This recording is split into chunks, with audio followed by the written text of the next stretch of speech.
I have mentioned before that many of the ideas for our show come from other people and from reading articles. Last year, I read about an event called the Henderson Hummingbird Hurrah in a magazine I enjoy. I clipped that article and did some research to find information and a contact. That led me to Brenda Katasic, who was very familiar with Prairie Yard and Garden and said she would be glad to tell us about the hurrah. Thanks, Brenda, for letting us come. Thanks, Mary, for coming. We welcome you to our garden.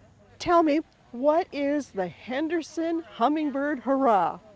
Okay, the hurrah was started in 2008 as just a festival to honor the hummingbird, the ruby-throated hummingbird. And it was started by Dolores Hagen. She passed away in 2016, but she started it. She started this whole garden. Everything was all started by Dolores. She loved all nature and all birds, but the hummingbird was her favorite.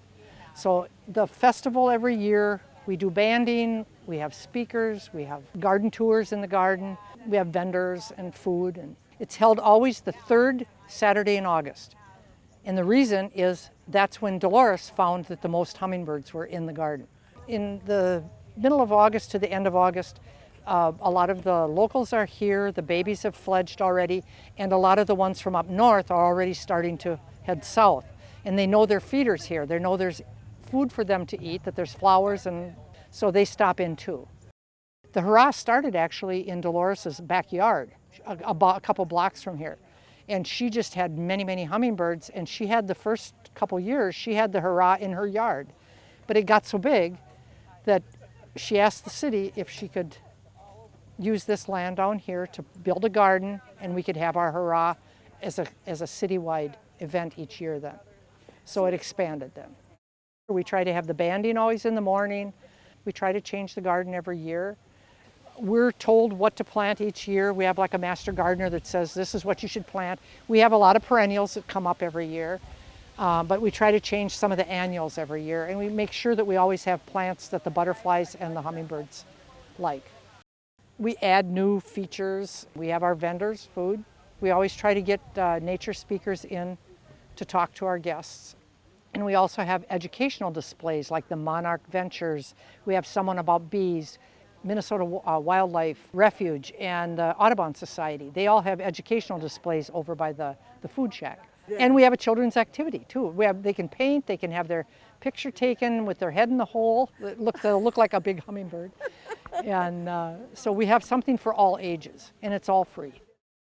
What is your background with gardening? I like flowers. I'm not as much of a gardener as a bird person. I have a lot more experience with birds than I do with gardening. But we have a lot of master gardeners and that help us what to plant, how to take care of them. And I'm learning all the time with the plants. And I know which plants the hummingbirds like. So I plant them at home too. How did you get started with the hurrah? I've always loved birds, and I started as a volunteer when they, back probably in 2010. I just volunteered to help when they had their hurrah each year. And then I retired from my job, and I was able to become more of a full-time volunteer then. Being a bird person, why are flowers important to the birds? The birds pollinate the flowers. They get their food from the flowers. The ones that have nectar, they drink from that, and then they help pollinate the plants. So it nurtures them. So the hummingbirds like to build their nests up quite high in the trees, and they have just a very small nest. It's only about the size of a 50-cent piece, and they try to make it look like a knot on a tree branch so that it's camouflage.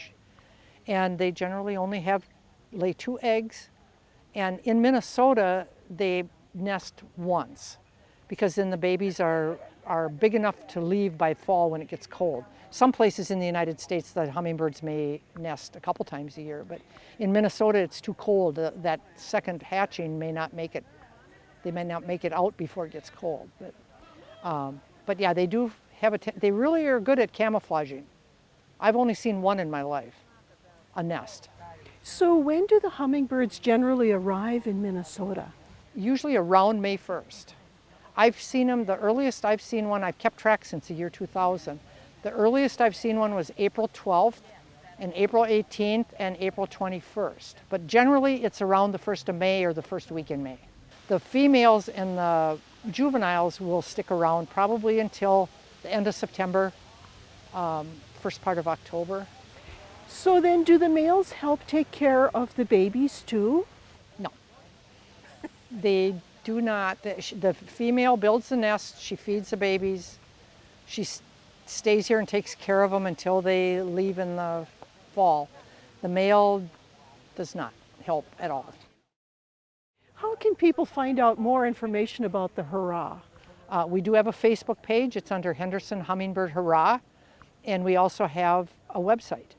The website is being worked on, but there is a lot of information on the website. We're trying to get that updated to also include the National Ruby-throated Hummingbird Center. But that is also Henderson Hummingbird Hurrah is the website. Was there something about feathers too that I was reading? Henderson Feathers is the organization, the nonprofit organization that heads up all of this. It's all under the nonprofit of Henderson Feathers, which was started by Dolores Hagen back in 2008. And she loved all birds, and eagles too. We have a lot of eagles here in Henderson, because the river is just right on the other side of the levee.